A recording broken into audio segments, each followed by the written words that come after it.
Does common always equal good? I mean, should we be judging historical events and judging history based on whether it's common or not?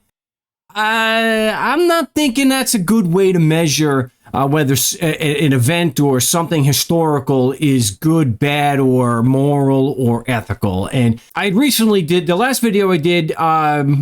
Nobody saw it, but I did get, well, I got, some people saw it, but not a very good response. I found something terrible doing family history. So I got this comment, and I appreciate the comment. There's no ill, it's a good, he says it was extremely common to marry at 13 and 14 if you were female. It happens regularly on my Italian side of the family when I do my family tree.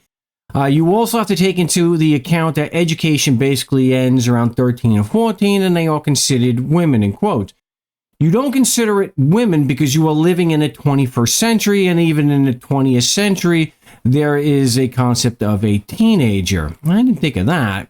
There was no concept of a teenager back then. I don't know how true that is. Back then, there were adult and children, and after about 13 or 14, in many cases, they were considered adult, and that is why, consequently, when I'm doing this research, these things don't particularly upset me. It's the way it was. A lot of things were just the way it was, and so I don't think that saying it's extremely common. I'm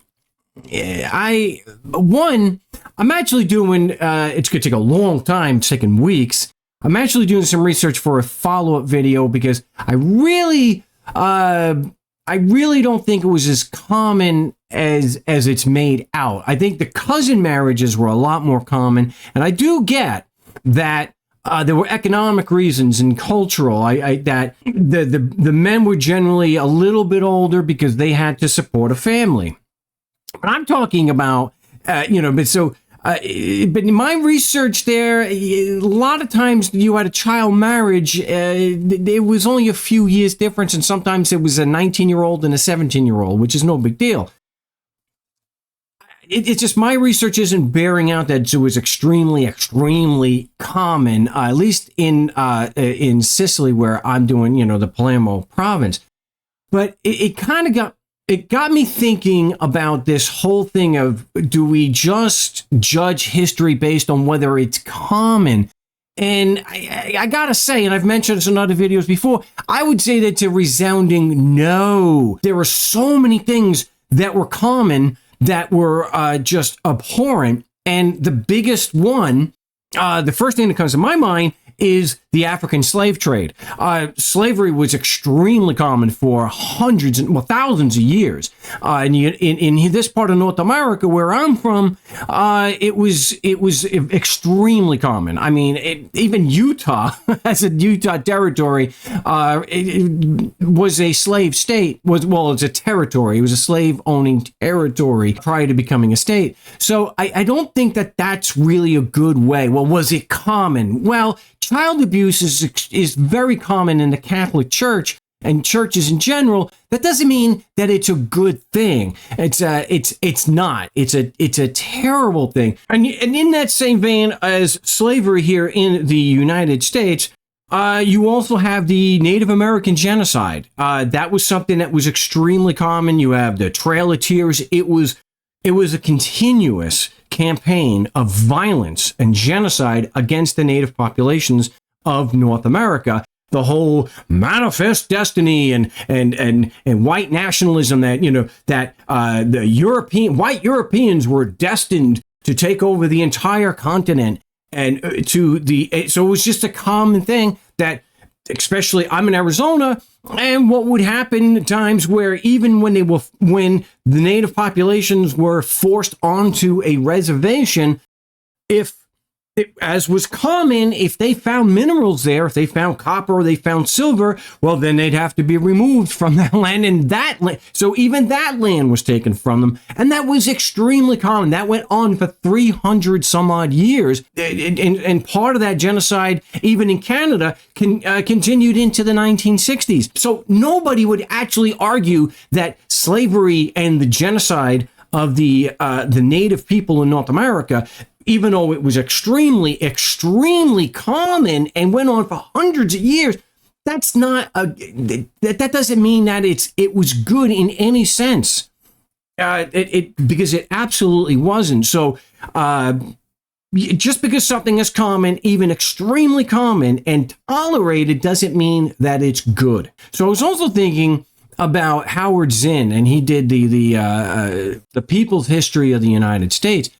And so you look at history through a different lens. So he's accusing me, he's stating here that I'm looking at it because I'm living in the 21st century. I'm using my present to, and I don't think that makes. I don't think that's what I'm doing. You know, you want to look at things from a different perspective. That history looks really different depending on what your economic level was. So, if you're insanely wealthy, if you're independently wealthy, then you don't care that there's an impending recession coming right now, or you didn't give a damn, you didn't care in 2008 when the market crashed because you just bought up all the properties, and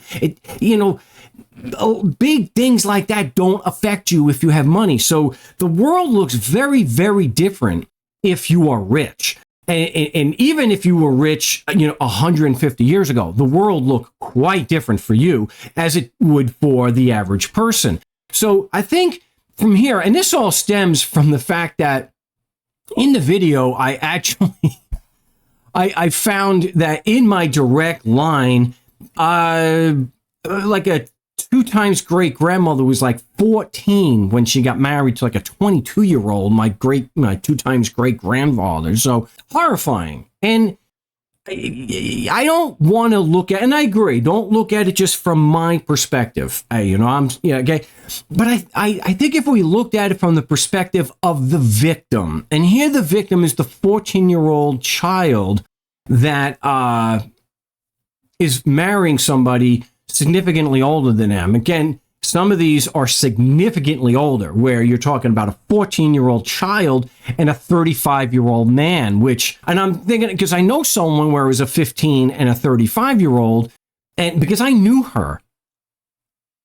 And I did, joke around, gently joke around with her about that. But I think if we are to look at it from the perspective of the victim, if we look at it from the perspective of the child, imagine what I would imagine would be the horrors of a 13, 14-year-old with the prospect that they have to leave their family and go. I think it's horrible. I think it's terrible. I'm not trying. I'm doing my best not to look at it from a standpoint of, I'm an adult man in the 21st century. I want to look at it from the perspective of a child who has this looming over them. So I think if we looked at it from their perspective and we get rid of this notion that just because something is common and is okay and maybe just tolerated, that it's somehow good. Sometimes it was, or that it was somehow not a traumatic thing that young girls had to deal with, and it's not just Sicily; it's worldwide, unfortunately, and it is still a problem today. I've done enough videos on this particular subject to show that it's terrible. But that's all I really want to get in there. I do appreciate the comment, and I don't agree with everything that is said there. Just because something is common doesn't make it good. Now go home and get your fucking shine box.